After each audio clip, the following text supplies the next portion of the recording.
12ನೇ ಶತಮಾನದ ಯುಗದ ಉತ್ಸಾಹ ಎಂದು ಶರಣರಿಂದ ಗೌರವಿಸಲ್ಪಟ್ಟ ಅಪ್ಪ ಬಸವಣ್ಣನವರು ತಮ್ಮ ಕಾರ್ಯಕ್ಷೇತ್ರದಲ್ಲಿ ಪರಿಪೂರ್ಣವಾಗಿ ಎಷ್ಟು ಕಾಲ ಈ ಸಮಾಜದ ಓರೆಕೋರೆಗಳನ್ನು ತಿದ್ದಲಿಕ್ಕೆ ಪ್ರಯತ್ನ ಮಾಡಿದ್ರು ಅನ್ನುವಂಥದ್ದಕ್ಕೆ ಅವ್ರದ್ದೇ ಒಂದು ವಚನ ಸಾಕ್ಷಿಯಾಗಿದೆ. ಅದರಲ್ಲಿ ಅವರು ಹೇಳ್ತಾರೆ, ಕಲ್ಯಾಣ ಭಕ್ತಿಗೆ ಬೀಡಾದದ್ದು 36 ವರ್ಷ, ಅನುಭವಕ್ಕೆ ಸದನವಾದದ್ದು 27 ವರ್ಷ ಅಂತ ಹೇಳ್ತಾರೆ. ಅದರ ಅರ್ಥ ಕಲ್ಯಾಣದ ಅಂಗಳದಲ್ಲಿ ಪ್ರಧಾನಿಗಳಾಗಿ ಅವರು ಕಾರ್ಯನಿರ್ವಹಿಸಿದ್ದು, ಅಂದರೆ ಅವರು ಕಲ್ಯಾಣದಲ್ಲಿ ನಿವಾಸ ಮಾಡಿದ್ದು 36 ವರ್ಷಗಳು. ಆ 36 ವರ್ಷಗಳಲ್ಲಿ 27 ವರ್ಷಗಳ ಕಾಲ ಅನುಭವ ಮಂಟಪ ನಿರ್ಮಾಣ ಮಾಡಿ ಅದರಲ್ಲಿ ಸಂಪೂರ್ಣವಾಗಿ ಅನುಭವ ಮಂಟಪ ಕಾರ್ಯನಿರತವಾದದ್ದು 27 ವರ್ಷ. ಅಂದರೆ ಒಟ್ಟು 36 ವರ್ಷದಲ್ಲಿ ಅಪ್ಪ ಬಸವಣ್ಣನವರ ಸಾಧನೆ, ಅದನ್ನು ನಾವು ಗಮನಿಸಬೇಕು. ಕೇವಲ 36 ವರ್ಷದಲ್ಲಿ ಯಾವುದೇ ಒಂದು ವಿದ್ಯುನ್ ಮಾಧ್ಯಮಗಳಿರಲಿಲ್ಲ, ತಾಂತ್ರಿಕ ಸಹಕಾರ ಇರಲಿಲ್ಲ. ಅಂಥ ಸನ್ನಿವೇಶದಲ್ಲೂ ಆಫ್ಘಾನಿಸ್ತಾನದಿಂದ ಹಿಡಿದು ಕನ್ಯಾಕುಮಾರಿಯವರೆಗಿರ್ತಕ್ಕಂಥ ಈ ಭೂಪ್ರದೇಶದಲ್ಲಿ ಎಲ್ಲ ಸಮಾನ ಮನಸ್ಕ ಕಾಯಕದ ಶರಣರನ್ನೆಲ್ಲ ಒಟ್ಟುಗೂಡಿಸಿ ಅವರೆಲ್ಲರ ಮನಸ್ಸಿನಲ್ಲಿ ಅದ್ಭುತವಾಗಿರುವಂಥ ಆತ್ಮವಿಶ್ವಾಸವನ್ನು ತುಂಬಿ ಸನ್ಮಾರ್ಗಕ್ಕೆ ಪ್ರೇರಣೆಯನ್ನು ಕೊಟ್ಟು ಶರಣರನ್ನಾಗಿಸಿದ ವಿಚಾರ ಇದೆಯಲ್ಲ, ಇದು ಊಹೆ ಮಾಡಲಿಕ್ಕೂ ಸಾಧ್ಯ ಇಲ್ಲದೆ ಇರತಕ್ಕಂಥದ್ದು.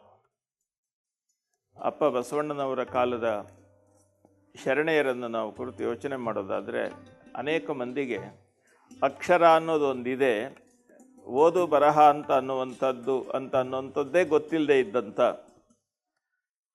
ವಂಶಾನುಗತವಾಗಿ ನಿರಕ್ಷರಿಗಳಾಗಿ ಕೇವಲ ಇನ್ನೊಬ್ಬರ ಸೇವೆ ಮಾಡೋದನ್ನಲೇ ತಮ್ಮ ಬದುಕನ್ನು ಸವಿಸಿ ಈ ಪ್ರಪಂಚ ಬಿಟ್ಟು ಹೋಗ್ತಾ ಇದ್ದಂಥ ಹೆಣ್ಣು ಮಕ್ಕಳು, ಕಸ ಗುಡಿಸುವ ಸತ್ಯಕ್ಕ, ಪಿಟ್ಟವ್ವೆ, ರೆಮ್ಮವ್ವೆ, ಕಾಳವ್ವೆ, ಇವರೆಲ್ಲ ವಚನಕಾರರಾಗಿ ಅದ್ಭುತವಾದ ರೀತಿಯಲ್ಲಿ ತಮ್ಮ ಅನುಭವವನ್ನು ಇನ್ನೊಬ್ಬರಿಗೆ ಹೇಳುವಂಥ ಎತ್ತರಕ್ಕೆ ಕೇವಲ 36 ವರ್ಷದಲ್ಲಿ ಬೆಳೆದರು ಅನ್ನೋದಿದೆಯಲ್ಲ, ಇದನ್ನು ನಾವು ಗಮನಿಸಿದಾಗ ಇಂದು ನಮಗೆ ಎಲ್ಲ ಅನುಕೂಲಗಳಿವೆ. ದೂರದರ್ಶನ ಇದೆ, ವಿದ್ಯುನ್ ಮಾಧ್ಯಮಗಳಿವೆ, ಮತ್ತು ಎಲ್ಲ ಕಡೆಯೂ ನಾವು ಹೋಗಿ ಬರಲಿಕ್ಕೆ ಸುಲಭವಾಗಿರ್ತಕ್ಕಂಥ ವಾಹನ ಸೌಲಭ್ಯ ಇದೆ. ದೂರದರ್ಶನ, ಟೆಲಿಫೋನ್ ಇತ್ಯಾದಿಗಳನ್ನೆಲ್ಲ ಇಟ್ಟುಕೊಂಡು ಇಡೀ ಪ್ರಪಂಚದ ಯಾವುದೇ ಮೂಲೆಯನ್ನು ಈ ಕ್ಷಣ ತಲುಪುವಂತಹ ಯೋಗ್ಯತೆ, ಅವಕಾಶಗಳು ನಮಗಿದ್ದರೂ ನಮ್ಮ ಬದುಕಿನಲ್ಲಿ ಇಂದಿನ 900 ವರ್ಷ ಬೇಡ, 100 ವರ್ಷದ ಲೆಕ್ಕ ನಾವು ತೆಗೆದುಕೊಂಡ್ರೆ ಒಬ್ಬ ಪಿಟ್ಟವ್ವೆಯನ್ನು, ಒಬ್ಬ ಕಾಳವ್ವೆಯನ್ನು, ಒಬ್ಬ ಸತ್ಯಕ್ಕನನ್ನು ನಿರ್ಮಿಸುವಂತಹ ಶಕ್ತಿ ನಮಗೆ ಬರಲಿಲ್ವಲ್ಲ, ಯಾಕೆ? ಇದು ನಮ್ಮ ಆತ್ಮನಿರೀಕ್ಷಣೆ ಮಾಡ್ಕೊಳ್ಬೇಕಾದಂಥ ವಿಚಾರ. ಈ ಲೆಕ್ಕದಲ್ಲಿ ಎಂಥ ಆತ್ಮವಿಶ್ವಾಸವನ್ನು ಅಪ್ಪ ಬಸವಣ್ಣ ಬೆಳೆಸಿದ್ರು ಅನ್ನುವಂಥದ್ದಕ್ಕೆ ಗಜೇಶ ಮಸಣಯ್ಯನವರ ಧರ್ಮಪತ್ನಿಯ ಒಂದು ವಚನ, ಆಕೆದು 7 ವಚನ ಇದೆ. ಅದರಲ್ಲಿ ಒಂದು ವಚನ ನಮಗೆ ಆಶ್ಚರ್ಯವನ್ನು ಉಂಟು ಮಾಡ್ತದೆ. ಆ ತಾಯಿ ಒಬ್ಬ ಗುರುಗಳ ಹತ್ರ ಹೋಗ್ತಾಳೆ. ಆ ಗುರುಗಳು ಕೇವಲ ತಮ್ಮ ಮಠ, ಇತಿಹಾಸ, ತಮ್ಮ ಪರಂಪರೆ, ನಾವು ಇಂಥವ್ರ ಗುರುಗಳಾಗಿದ್ವಿ, ಇಂಥವ್ರ ಜೊತೆಯಲ್ಲಿದ್ವಿ ಅಂತ ಅನ್ನುವಂಥದ್ದು ತಮ್ಮ ಇತಿಹಾಸವನ್ನೇ ಹೇಳ್ತಾ ಇರ್ತಾರೆ. ಆಕೆಯ ಸಮಸ್ಯೆಗಳನ್ನು ಪ್ರಶ್ನೆ ಮಾಡಿ ಉತ್ತರ ಕೊಡುವಂತಹ ಕಳಕಳಿಯನ್ನು ಅವರು ತೋರಿಸದೇ ಇದ್ದಾಗ ಈ ವಚನ ಬಂತು ಅಂತ ನಾನು ಒಂದು ಯೋಚನೆ ಮಾಡ್ತೇನೆ. ಆ ವಚನ ಈ ರೀತಿ ಇದೆ: ಎನ್ನನು ಅರಿಯಿಸದಿರುವೆ ಎನ್ನನು ಅರಿಯಿಸು. ಎನ್ನನೇ ಅರಿಯದವ ನಿನ್ನನೂ ಅರಿಯ. ನೋಡಿ, ಈ ಮಾತು ಸರಳವಾಗಿದ್ದರೂ ಎಷ್ಟು ಸ್ವಾರಸ್ಯ ಇದೆ. ಎನ್ನನು ಅರಿಯಿಸದಿರುವೆ, ನಾನೇನಾಗಬೇಕು, ನಾನೇನು ಕಲಿಯಬೇಕು ಅನ್ನೋದ್ರ ಬಗ್ಗೆ ನೀನು ನನಗೆ ಹೇಳ್ತಾ ಇಲ್ಲ. ನಿನ್ನನೇ ಅರಿಯಿಸುತ್ತಿರುವೆ. ನಿನ್ನ ಇತಿಹಾಸ, ನಿನ್ನ ಪರಂಪರೆ, ನಿನ್ನ ಭೂಗೋಳ ಹೇಳ್ತಾ ಇದ್ದೀಯ. ನನ್ನನ್ನೇ ನಾನು ತಿಳ್ಕೊಳ್ಳಿಕ್ಕೆ ಯೋಗ್ಯತೆ ಇಲ್ಲದೆ ಇದ್ದವನು ನಿನ್ನನ್ನು ಹೇಗೆ ತಿಳಿಲಿಕ್ಕೆ ಸಾಧ್ಯ? ಎನ್ನನೇ ಅರಿಯದವ ನಿನ್ನನೇಗೆ ಅರಿಯ. ಅಷ್ಟೇ ಅಲ್ಲ, ಮುಂದಿನ ಪ್ರಶ್ನೆ ಆ ತಾಯಿ ಎಷ್ಟು ತೀಕ್ಷ್ಣವಾಗಿ ಹೇಳ್ತಾಳೆ ನೋಡ್ರಿ. ಎನ್ನನು ಅರಿಯಿಸದೆ ನಿನ್ನನೇ ಅರಿಯಿಸಿದೆಯಾದರೆ ನೀ ನನಗೆ ಗುರುವಲ್ಲ, ನಾ ನಿನಗೆ ಶಿಷ್ಯಳಲ್ಲ. ಎನ್ನನು ಅರಿಯಿಸಿದರೆ ನಾ ನಿನಗೆ ಶಿಷ್ಯ. ಗಜೇಶ ಪ್ರಿಯ ಮಸಣೆಯ, ಗಜೇಶ ಮಸಣೆಯ ಪ್ರಿಯ ವಚನದ ಅಂಕಿತ. ನೋಡಿ ಯಾವ ಥರ ಇದೆ ಈ ವಚನದಲ್ಲಿ. ಒಂದು ಮಾತು ನೇರವಾಗಿ ತಾನು ಏನು ಕಲಿಯಬೇಕು, ಯಾವ ವಿಚಾರ ಅಂತ ಅನ್ನೋದ್ರ ಬಗ್ಗೆ ಸ್ಪಷ್ಟತೆಯನ್ನು ಇಟ್ಟುಕೊಂಡು ಯಾವುದೇ ದಾಕ್ಷಿಣ್ಯಕ್ಕೆ ಒಳಗಾಗದೆ ನೇರವಾಗಿ ಪ್ರಶ್ನೆ ಮಾಡ್ತಕ್ಕಂತಹ ಒಂದು ಆತ್ಮವಿಶ್ವಾಸ ಮತ್ತು ತೀಕ್ಷ್ಣತೆಯನ್ನು ಸಾಮಾನ್ಯರಲ್ಲಿ ಸಾಮಾನ್ಯರಾದಂಥ ಹೆಣ್ಣು ಮಕ್ಕಳಿಗೂ ಸಹ ಆ ಒಂದು ಬದ್ಧತೆ ಮತ್ತು ಆ ತೀಕ್ಷ್ಣತೆ ಬರುವ ಹಾಗೆ ಮಾಡಿದ್ದು 12ನೇ ಶತಮಾನದ ಒಂದು ವೈಶಿಷ್ಟ್ಯ. ಅಂತಹ ಒಂದು ವೈಶಿಷ್ಟ್ಯ ಇಲ್ಲದೆ ಹೋದರೆ ನಮ್ಮ ಆಯ್ದಕ್ಕಿಯ ಲಕ್ಕಮ್ಮ ತನ್ನ ಪತಿಗೆ ಆಸೆ ಎಂಬುದು ಅರಸಿನಿಗಲ್ಲದೆ ಶಿವಭಕ್ತರಿಗೆ ಉಂಟೆ, ಈಸಕ್ಕಿ ಆಸೆ ಯಮಗೇಕೆ ಅಂತ ಹೇಳಿ ಪ್ರಶ್ನೆ ಮಾಡಿ ಕಾಯಕಕ್ಕಿಂತ ಹೊರತಾಗಿರ್ತಕ್ಕಂಥ ವಸ್ತುವನ್ನು ಮತ್ತೆ ವಾಪಸ್ ಕಳಿಸುವಂತಹ ಒಂದು ಆತ್ಮವಿಶ್ವಾಸ ಇದೆಯಲ್ಲ, ಬದ್ಧತೆ ಇದೆಯಲ್ಲ, ಇದು ಈ 36 ವರ್ಷದಲ್ಲಿ ಅಪ್ಪ ಬಸವಣ್ಣ ಸಾಧಿಸಿದಂಥ ಒಂದು ಅದ್ಭುತ ಇದೆ. ಇದಕ್ಕೆ ಕಾರಣ ಇದೆ. ಯಾಕೆ ಅಂತ ಹೇಳಿದ್ರೆ, ಬಸವಣ್ಣ ಭಕ್ತಿಯ ನಿಜ ಸ್ವರೂಪವನ್ನು ಸಹಜವಾಗಿ ಜಗತ್ತಿಗೆ ಕೊಟ್ಟ. ನಾವೆಲ್ಲ ಏನು ತಿಳ್ಕೊಂಡಿದ್ದೇವೆ, ಭಕ್ತಿ ಅಂತ ಹೇಳಿದ್ರೆ ಪರಮಾತ್ಮನಲ್ಲಿ ಅನನ್ಯವಾಗಿರುವಂಥ ನಿಷ್ಠೆಯನ್ನು ಇಟ್ಟುಕೊಂಡು ಪರಮಾತ್ಮನಿಗಾಗಿ ಪ್ರಾಣ ಬಿಡಲಿಕ್ಕೂ ತಯಾರಾಗಿರ್ತಕ್ಕಂಥ, ಎಲ್ಲವನ್ನೂ ಕಳ್ಕೊಳ್ಳಿಕ್ಕೆ ತಯಾರಾಗಿರ್ತಕ್ಕಂಥ ತೀವ್ರತೆಯನ್ನು ಭಕ್ತಿ ಅಂತ ನಾವು ತಿಳ್ಕೊಂಡಿದ್ದೇವೆ. ಇದನ್ನು ಬಸವಣ್ಣನವರು ಹೇಳ್ತಾರೆ, ಮುನ್ನಿನವರು ಹೋದ ದಾರಿ ಭಯ ಕಾಣಿರಣ್ಣ ಅಂತ. ಈ ತೀವ್ರತೆಯ ಭಕ್ತಿ ಇದೆಯಲ್ಲ, ಇದು ನೋಡುಗರಿಗೆ ಕೌತುಕವನ್ನು ತರಬಹುದೇ ಹೊರತು ಅವರಿಗೆ ಮಾರ್ಗದರ್ಶನ ಮಾಡೋದಿಲ್ಲ. ಅದು ಇಂಥ ವಿಚಾರವನ್ನು ಗಮನದಲ್ಲಿಟ್ಟುಕೊಂಡು ಆ ತೀವ್ರತೆಯನ್ನು ಕಳೆದು ಭಕ್ತಿಯ ವಾಸ್ತವ ಸ್ವರೂಪವನ್ನು, ಭಕ್ತಿಯ ನಿರ್ಮಲ ಸ್ವರೂಪವನ್ನು ಜಗತ್ತಿಗೆ ಕೊಟ್ಟದ್ದು ಅಪ್ಪ ಬಸವಣ್ಣನ ಚಿಂತನೆ. ಅವರು ಹೇಳಿದ್ರು, ಭಕ್ತಿ ಅಂತ ಹೇಳಿದ್ರೆ ಸಂಯೋಗ, ಯೋಗ ಎರಡನ್ನು ಜೋಡಿಸುವುದು. ಯಾವುದು ಎರಡು? ನೋಡಿ, ನಾವು ಹೇಳ್ತೇವೆ ವಿಭಕ್ತಿ ಅಂತ ಹೇಳ್ತೇವೆ, ವಿಭಕ್ತಿ ಅಂತ ಹೇಳ್ತೇವೆ ನಾವು. ವಿಭಕ್ತಿ ಅಂತ ಹೇಳಿದ್ರೆ ಬಿಡಿಸೋದು, ಭಕ್ತಿ ಅಂದರೆ ಜೋಡಿಸೋದು. ಭಕ್ತಿ ಅಂದರೆ ಯಾವುದು? ದೇವರಲ್ಲಿರುವಂಥ ಒಂದು ವಿಶೇಷವಾದ ನಂಬಿಕೆ, ತೀವ್ರತೆ, ಭಾವಾವೇಶ, ಉದ್ವೇಗ ಇದಲ್ಲ. ಬಸವಣ್ಣನ ಪ್ರಕಾರ ಭಕ್ತಿ ಅಂತ ಹೇಳಿದ್ರೆ ನಮ್ಮ ಅರಿವು, ಆಚಾರಗಳ ಸಂಗಮ. ಅಂದರೆ ನಮ್ಮ ನಡೆ, ನುಡಿ ಇವೆರಡೂ ಸಮನ್ವಯ, ಸಮರಸಗೊಳ್ಳುವುದೇ ಭಕ್ತಿ. ಸರಳವಾದ ಮಾತಾದ್ರೂ ಅದರಲ್ಲಿ ಎಷ್ಟು ಅದ್ಭುತವಾಗಿರುವಂಥ ಒಳನೋಟ ಇದೆ ನೋಡಿ. ಅರಿವು, ಆಚಾರಗಳ ಸಂಗಮ, ನನ್ನ ನಡೆ, ನನ್ನ ನುಡಿ ಇವೆರಡೂ ಸಹ ಸಮನ್ವಯಗೊಂಡ್ರೆ ಅದರಿಂದ ಒದಗತಕ್ಕಂಥ ಒಂದು ಆತ್ಮವಿಶ್ವಾಸ, ಒಂದು ಪರಿಪೂರ್ಣತೆ ಇದೆಯಲ್ಲ, ಅದು ಲಿಂಗ. ಲಿಂಗ ಅಂತ ಹೇಳಿದ್ರೆ ಅರಿವು, ಆಚಾರಗಳ ಸಂಗಮ. ಅರಿವು, ಆಚಾರಗಳು ಒಟ್ಟುಗೂಡಿದ್ರೆ ಅದು ನಮ್ಮ ಇಷ್ಟಲಿಂಗದ ಪ್ರತೀಕ. ಈ ವಾಸ್ತವತೆಯನ್ನು ಗಮನದಲ್ಲಿಟ್ಟುಕೊಂಡು ಅರಿವು, ಆಚಾರಗಳನ್ನು ಜೋಡಿಸುವ ಭಕ್ತಿಯನ್ನು ಜಗತ್ತಿಗೆ ಕೊಟ್ಟರು. ಆ ಅರಿವು, ಆಚಾರಗಳಲ್ಲಿ ಇರತಕ್ಕಂಥ ದ್ವಂದ್ವ ಮತ್ತು ಅಜ್ಞಾನದ ಪರಂಪರೆಯನ್ನು ಸಂಪೂರ್ಣವಾಗಿ ಪಕ್ಕಕ್ಕಿಟ್ಟರು. ನೋಡಿ, ಅವರು ಹೇಳ್ತಾರೆ, ಎನ್ನ ನಡೆಯೊಂದು ಪರಿ, ಎನ್ನ ನುಡಿಯೊಂದು ಪರಿ, ವಿಚಾರಿಸಿದರೆ ಏನೂ ಹುರುಳಿಲ್ಲವಯ್ಯ. ಇದು ಆತ್ಮನಿರೀಕ್ಷಣೆ ಮಾಡಿಕೊಂಡಂಥ ಒಂದು ಪ್ರಸಂಗ ಮೊದಲು. ಅದೇ ರೀತಿಯಲ್ಲಿ ಈ ಜಗತ್ತಿನಲ್ಲಿ ಇದ್ದಂಥ ಸಮಾಜವನ್ನು ನೋಡಿದಾಗ ಏನು ವಿದ್ವಾಂಸರು, ಪಂಡಿತರು ಬಹಳ ಜನ ಇದ್ದಾರೆ. ಆದರೆ ಅವ್ರು ಯಾರೂ ಸಹ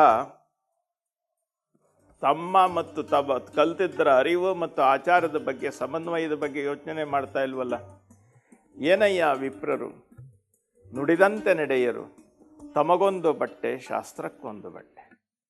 ಇಲ್ಲಿ ವಿಪ್ರ ಅಂತ ಹೇಳಿದ್ರೆ ವಿದ್ವಾಂಸ, ಎಲ್ಲವನ್ನೂ ಕಲಿತವ, ನಾನೇ ಬುದ್ಧಿವಂತ ಅಂತ ತಿಳ್ಕೊಂಡವ. ತಾನು ಓದುವಂಥ ರೆಫರೆನ್ಸ್ ಬೇರೆ, ಆದರೆ ತನ್ನ ನಡವಳಿಕೆ ಬೇರೆ. ಇವುಗಳಲ್ಲಿ ಸಮನ್ವಯ ಇಲ್ಲ ಅಂತ ಹೇಳಿದ್ರೆ ಎಂತಯ್ಯ ಇವರ ಯುಕ್ತರೆಂಬೆ. ಹಾಗಾದರೆ ಈ ಕೊರತೆಯನ್ನು ಎಲ್ಲಿ ತುಂಬಬೇಕು? ಹೌದು, ಈ ರೀತಿ ಅರಿವು ಆಚಾರಗಳ ಸಮನ್ವಯದ ಕೊರತೆ ನನ್ನಲ್ಲಿ ಕಾಣ್ತಾ ಇರೋದ್ರಿಂದ, ಈ ಭಕ್ತಿ ನನ್ನಲ್ಲಿ ಇಲ್ಲದೆ ಇರೋದ್ರಿಂದ ನಾನು ಭಕ್ತಿ ಇಲ್ಲದ ಬಡವ. ಆ ಭಕ್ತಿ ಇಲ್ಲದ ಬಡವ ಅಂತ ಆದಮೇಲೆ ಆ ಬಡತನವನ್ನು ಹೋಗಲಾಡಿಸ್ಕೊಳ್ಳಿಕ್ಕೆ ನಾನು ನನ್ನ ಅರಿವನ್ನು ತುಂಬಿಕೊಳ್ಬೇಕಲ್ಲ, ಆಚಾರವನ್ನು ಸಮನ್ವಯಗೊಳಿಸ್ಕೊಳ್ಬೇಕಲ್ಲ. ಅದು ಎಲ್ಲಿ? ಅದಕ್ಕೆ ಕಾಯಕದ ಶರಣರ ಬಳಿ ಹೋಗಿ, ಕಾಯಕದಲ್ಲಿ ಸಂಪೂರ್ಣವಾಗಿ ತಮ್ಮನ್ನು ತಾವು ತೊಡಗಿಸ್ಕೊಂಡಿರ್ತಕ್ಕಂಥ ಆ ಕಾಯಕದ ಶರಣರ ಸಂಪರ್ಕ ಮಾಡಿ, ಅವರ ಜೊತೆಯ ಒಡನಾಟದಿಂದ ಅವರ ಅನುಭವದ ರಸಗಟ್ಟಿಯನ್ನೆಲ್ಲ ಸಂಗ್ರಹ ಮಾಡಿ ಅದನ್ನು ತನ್ನ ವ್ಯವಸ್ಥೆಯಲ್ಲಿ ತುಂಬಿಕೊಂಡರು. ಆ ಭಿಕ್ಷೆಯನ್ನು ಸ್ವೀಕಾರ ಮಾಡಿದ್ರು. ಅವರ ವಚನದಲ್ಲೇ ಹೇಳಿದ ಹಾಗೆ, ಭಕ್ತಿ ಇಲ್ಲದ ಬಡವನಾನಯ್ಯ, ದಾಸಯ್ಯನ ಮನೆಯಲ್ಲಿ ಬೇಡಿದೆ, ಚೆನ್ನಯ್ಯನ ಮನೆಯಲ್ಲಿ ಬೇಡಿದೆ, ಕಕ್ಕಯ್ಯನ ಮನೆಯಲ್ಲಿ ಬೇಡಿದೆ, ಇಂತಿ ಸರ್ವ ಪುರಾತನರು ನೆರೆದು ಭಕ್ತಿ ಭಿಕ್ಷವನಿಡಲಾಗಿ ಎನ್ನ ಪಾತ್ರೆ ತುಂಬಿತ್ತು ಕೂಡಲ ಸಂಗಮನೆ.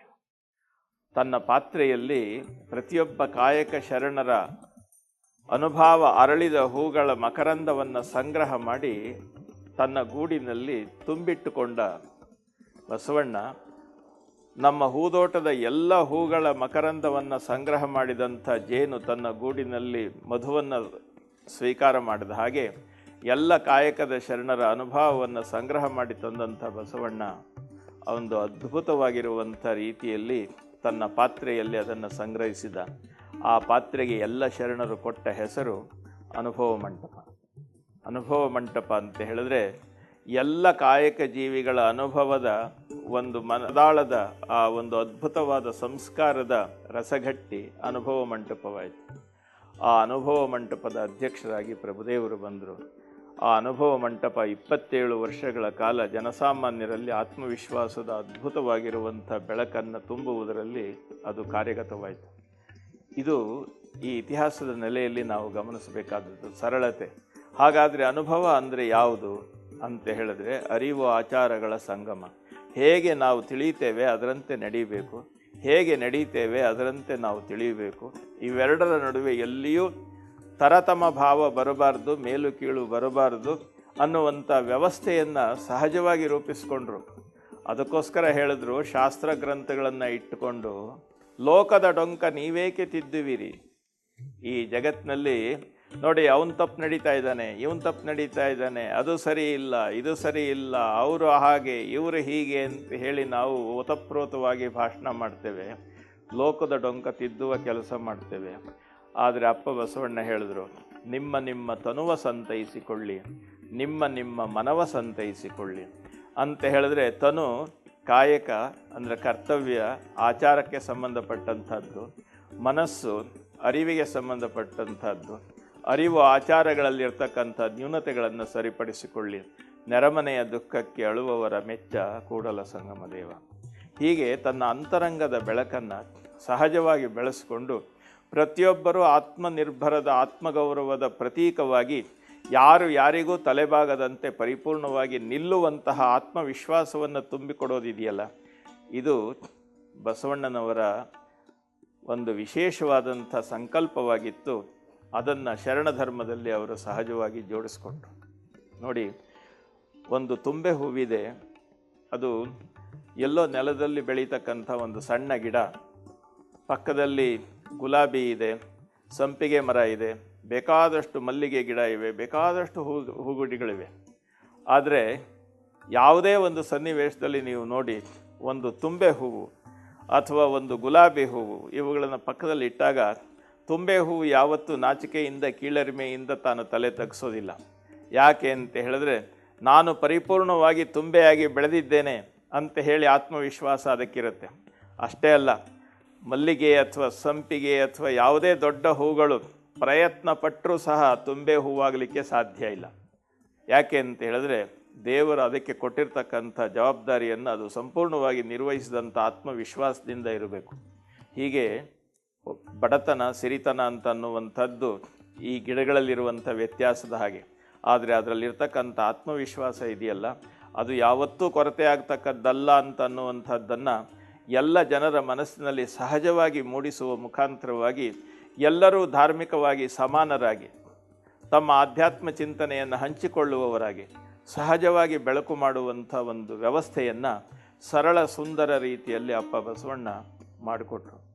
ಈಗ ಆ ಬಸವತತ್ವದ ಅಂತರಂಗದ ತಿಳಿವನ್ನು ಮತ್ತು ವಿಚಾರ ಚಿಂತನೆಯನ್ನು ಎಲ್ಲರ ಮನಗಳಿಗೆ ಮುಟ್ಟಿಸುವಂಥ ಕೆಲಸ ನಮ್ಮ ಬಸವ ಟಿವಿ ಮಾಡ್ತಾ ಇದೆ. ಇದು ಬಸವಣ್ಣನ ಹಾದಿಯಲ್ಲಿ ನಮ್ಮನ್ನು ಕೈ ಹಿಡಿದು ನಡೆಸುವಂತಹ ಒಂದು ದಾರಿದೀಪ.